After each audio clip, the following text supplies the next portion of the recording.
enfin, c'était... D'abord, la seule conscience que j'avais, la seule réalité de la conscience que je pouvais avoir, et que cette misère faisant que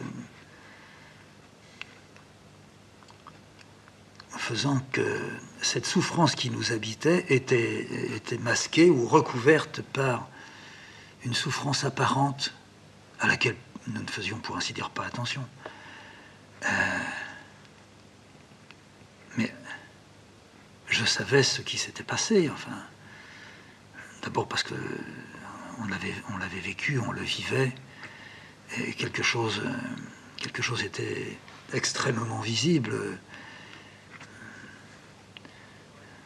On n'en parlait pas et on le chuchotait.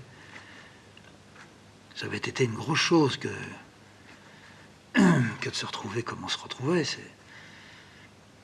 Et quand même, les Allemands étaient là. Et il y a des hommes qui n'étaient plus là, qui avaient disparu, qui n'étaient pas revenus, puis d'autres qui disparaissaient. Ça commençait déjà. Mais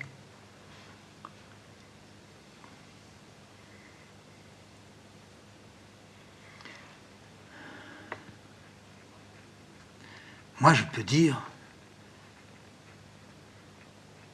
on est privé. On est privé, voilà. Il y a quelque chose qui est en nous interdit. C'est à nous de le dégager, de le sortir de là où il est. Voilà, c'est à nous. Cette conscience-là, ce que l'on appelle la prise de conscience. Si on nous fout dans la tête le morceau de patate, ça sert à rien. Si ce sont des espèces de connards qui veulent nous faire prendre conscience, ça ne sert à rien. C'est au fond pourquoi, sûrement, je n'ai jamais, je vais un peu vite, mais je peux aller vite comme ça, je n'ai jamais marché. Je marche que si c'est moi qui marche. Moi, je ne me mentirai pas. Et je ne mentirai pas à un autre, mais je ne parlerai même pas à un autre. Non, je lui donnerai du feu. À partir de là, quelque chose peut ou ne peut pas. Mais naturellement que tout enfant né dans la misère a conscience de la... Il la voit. Mais la voir, c'est vraiment, comme ils disent les autres, c'est l'iceberg qui apparaît hors de l'eau. Mais alors ça, c'est pas la peine qu'on nous le montre, puisqu'on peut le voir, on le sait. Mais le reste, pas le reste de l'iceberg, ce qui nous permettra d'être constitués en nous, ce qui nous permettra de dire je suis. Voilà. Pas je suis un ouvrier, je suis un exploité. Oui, moi je dis ça, c'est foutaise. C'est foutaise parce que c'est foutu d'avance. C'est pas ça qu'il faut se dire. C'est que le bonheur nous arrive de pouvoir non pas nous dire je veux savoir, mais j'ai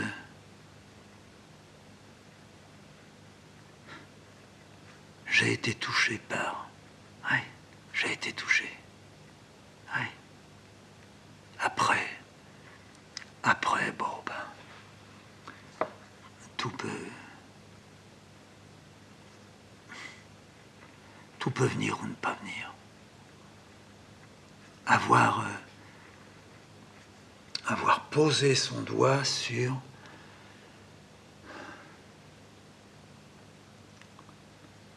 sur quelque chose qui n'est pas nommable. Ça se trouve dans la... Ça se trouve dans ce qui est hors du dedans. C'est pas j'ai faim. On peut avoir faim. Bien sûr. Mais c'est pas j'ai faim.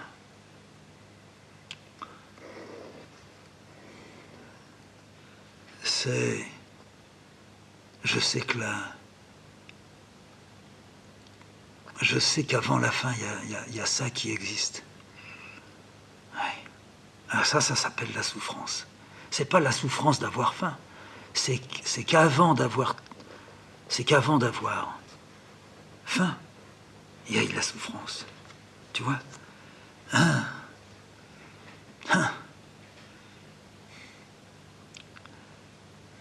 Et l'aiguilleur qui avait secoué la tête, qui m'avait passé son chapeau, il pouvait pas me dire. Puis moi, sur le moment, je sentais bien que j'étais mal. Hein.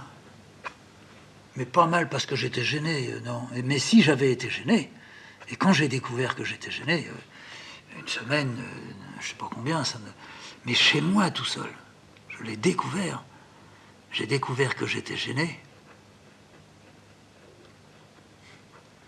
Que j'étais gêné d'être ce que j'étais. Et que tout à coup, je venais de changer. Voilà. Oh, j'avais déjà changé bien des fois. On était loin, hein. Mais...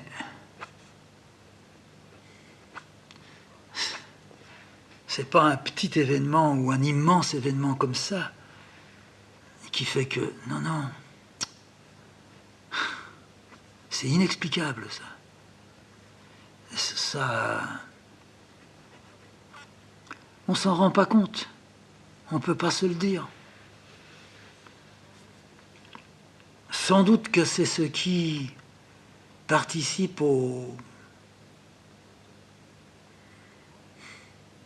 à l'immense déviation. Voilà. À l'immense déviation.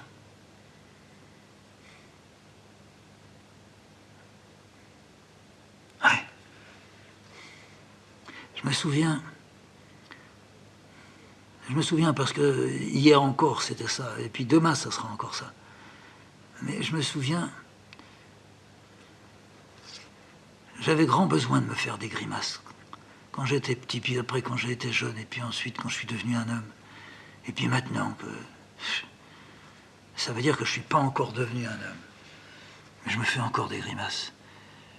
Je me regarde dans la glace, là, dans le petit cabinet de toilette, ici, à la Châtre. Je me regarde, il n'y a pas de problème, enfin, pas de problème.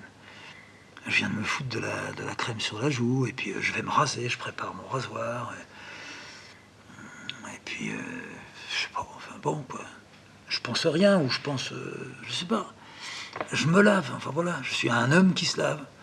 Puis je commence à passer le rasoir, et puis ça devient mieux, ça prépare la journée, ça fait partie des gestes. Une espèce de faux rituel, mais voilà. Puis je me lave le bide, je me lave le sexe, voilà, je m'essuie. Ah, puis après je me fous un peu d'eau de Cologne, ça fait une bonne réaction. Et tout à coup, je me regarde, je fais une grimace. Mais je fais pas une grimace comme si je voulais me faire peur. Ça, c'est quand on est gamin. Puis on fait ça aussi à l'autre.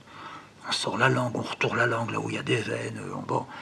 On tire les doigts, on met les doigts dans les trous de nez, puis on... Non, ça m'a quitté, hein.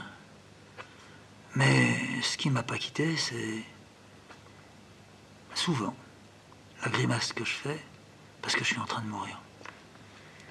Alors j'ai une panoplie inépuisable. Crise cardiaque. Ah, je fais comme ça. Et je me regarde. J'étais venu pisser. J'étais venu pisser, j'ai tiré la chasse, je me suis lavé la queue. Je me lave de plus en plus la queue. Je me suis lavé la queue, j'en ai profité pour me foutre un petit peu d'eau sur la figure. Bon, c'est un peu d'eau de Cologne, encore un coup. Puis je me regarde. Ah, je sais pas. Ah, j'ai pas de point au cœur. J'ai des palpitations, j'ai de temps en temps des douleurs. Mais non, c'est pas du tout l'arrivée d'une douleur qui a fait ça. Non, mais je tords un peu et tout de suite, je me vois, j'ai la crise.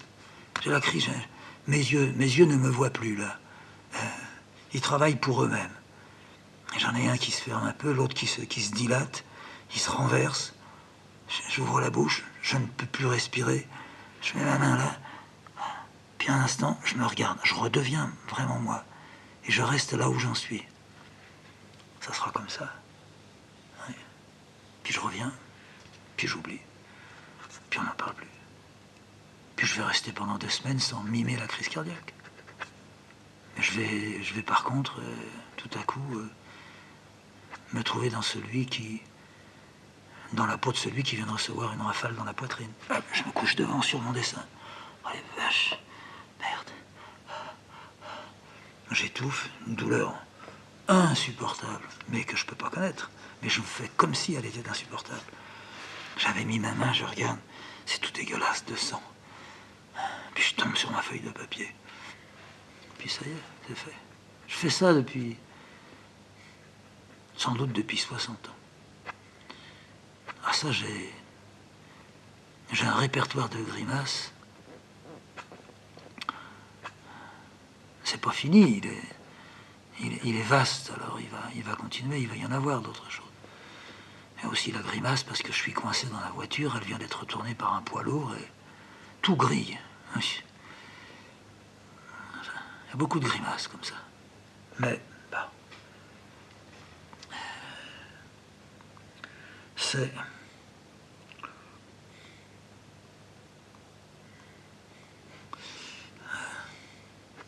Un jour, on les a plus revus, les aiguilleurs. Plus revus. Mais entre-temps, on avait vu d'autres poitrines fleurir avec l'étoile, comme ça, dans le métro. Puis on les a plus revus non plus. Mais je ne suis pas arrivé pendant toute la durée de la guerre. Mais je ne suis pas parvenu. Enfin, à quoi d'ailleurs j'aurais dû parvenir et pu parvenir? J'ai seulement vu qu'il y avait des places au marché, qu'il y avait des magasins marqués qui étaient juifs. Puis le magasin fermé. Puis le magasin réouvert, et c'était plus les mêmes. Et puis... et puis après j'ai étendu ça à d'autres. Mais j'ai été très très long à... J'ai pas vu qu'il y avait plusieurs souffrances. En fait, il y a plusieurs souffrances. Mais plusieurs souffrances n'amènent pas pour autant à la souffrance. La souffrance. La souffrance qui est hors de la douleur. Sans doute que ce n'est pas la souffrance qui a dépassé la douleur. Non. Il y a la douleur et la souffrance. Et il y a de la souffrance quelquefois dans de la douleur, oui. Là d'ailleurs, toujours. Mais il y a de la douleur. Il y a de la douleur. On pourrait dire de la douleur vide ou de la douleur pleine. Il y a de la douleur comme on ne sait pas et que seuls quelques-uns savent. Mais qu'on pressent, ça oui. Qu'on pressent et que l'autre sent qu'on a pressenti. Ouais, c'est pas pareil.